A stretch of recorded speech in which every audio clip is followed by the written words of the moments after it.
We continue talking about innovation and technologies, and that's why it's here Joe Aggarwal from Silatech. What is Silatech? Tell me a little bit.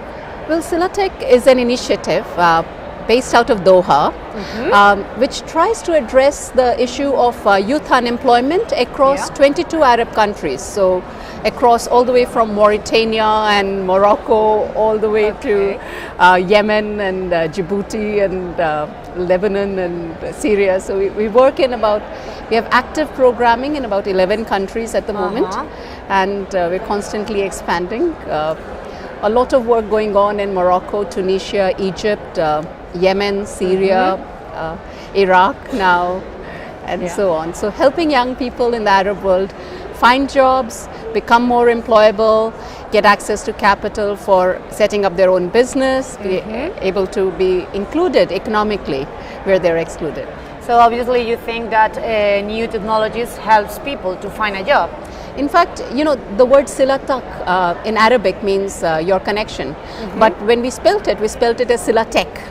Yeah. Just to emphasize how important technology is to us. Yeah, obviously technology is the key, because anything that you try to do that has to reach, for us, not thousands, not tens of thousands, but hundreds of thousands of young people, you need technology. It's far too expensive to do anything that is face to face. Which goals do you have from Silatech? Well, we have goals for how many young people we help find jobs. We help become more employable, so increase their opportunities for earning income. We have goals for youth financial inclusion, so their access to capital, their financial literacy. We have also goals for helping them become entrepreneurs and their engagement in civil society. So we have a lot of goals across the organization, but I think if you were to take one sort of overarching goal, it's getting opportunity to young people. And really important. And that's very important. That's what we do. And specifically the Arab world. So for us, the Arab youth is the primary audience. You are going to talk later. Can you tell us the topic of your speech or about what you are going to talk? Well, in Silatech I work on employability, and a lot of my work is technology led. And I'll be talking specifically about mobile. And how one of the projects that we've done in Tunisia, but now we are replicating across 5 more countries, is using a very basic technology, the kind of technology you use to download ringtones, like you say *121#, that kind of thing, and using it for learning. And people can, for free, even if they have no credit on their phone, and it's a very basic phone, just type it and they will get a series of multiple choice questions.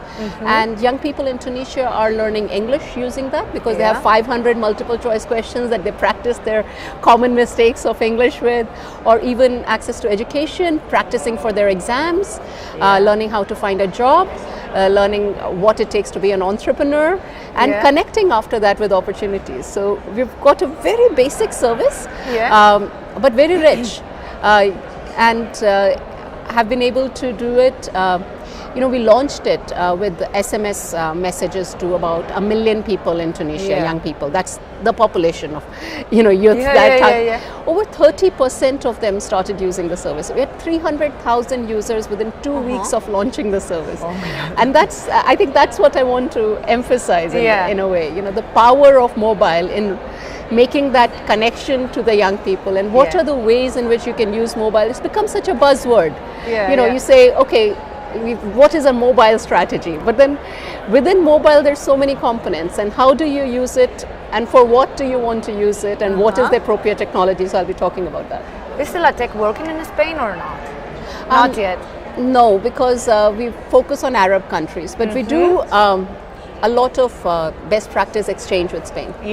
So we do come in and consult on projects, and sometimes we have consultants from here and we share best practices. Do you think that this model could have people can apply here in Spain? Oh, absolutely. I think anywhere where you have a large population of young people who are unemployed, which definitely is Spain, and you want to engage them and change their mindsets and connect them directly from where they live. And I think Spain would be like many other countries where mobile penetration is far higher than internet penetration.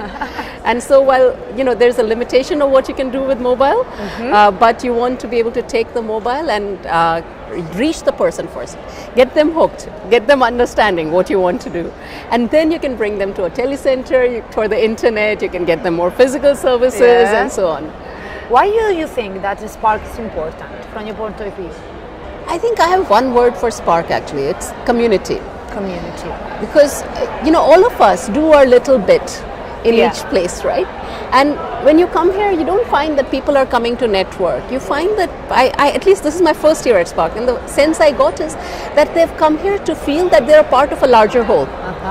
That it's not just them doing their little bit, but together with their 1,000 and somebody else's 5,000, they've got access to 800,000 women, and there's a goal for 1 million.